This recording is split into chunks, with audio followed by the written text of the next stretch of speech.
তাই বাংলাদেশের মানুষ ধানের শীষে ভোট দেওয়ার অপেক্ষায় আছে। সবাইকে জানাই তারেক জিয়ার পক্ষ থেকে সালাম ও অভিনন্দন।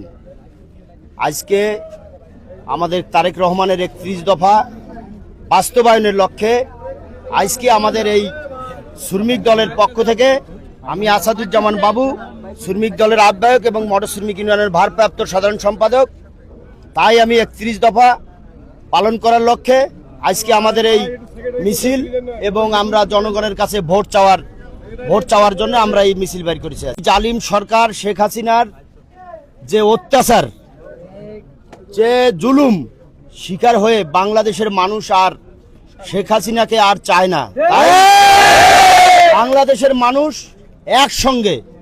সবাই একসঙ্গে হয়ে বাংলাদেশ থেকে তাকে বিতাড়িত করে দিয়েছে। তাই বাংলাদেশের মানুষ ধানের শীষে ভোট দেওয়ার অপেক্ষায় আছে।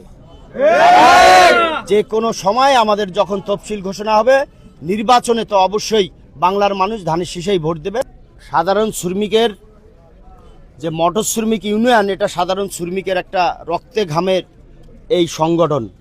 তারা সারাদিন গাড়িতে পরিশ্রম করে, হেল্পারি করে, সুপারভাইজারি করে, 10 টাকা 20 টাকা করে সংগঠনের নামে দেয়।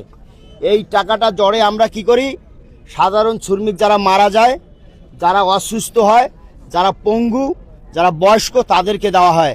আজ থেকে 4 মাস আগে কতিপয় কিছু নামধারী শ্রমিক, নামধারী কিছু সন্ত্রাসী, তাদেরকে নিয়ে মোটর শ্রমিক ইউনিয়ন দখল অবস্থায় রাখেন এবং এখন পর্যন্ত অফিস বন্ধ আছে।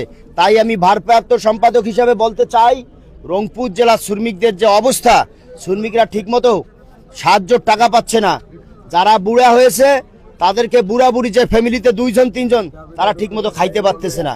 তাই আমি বলবো আমার ফেডারেশনকে যে তারা অবিলম্বে খুব তাড়াতাড়ি সাধারণ সভা দিয়ে একটা সুন্দর সুষ্ঠু নির্বাচন দেওয়ার জন্য আমি তাদেরকে আহ্বান জানাই।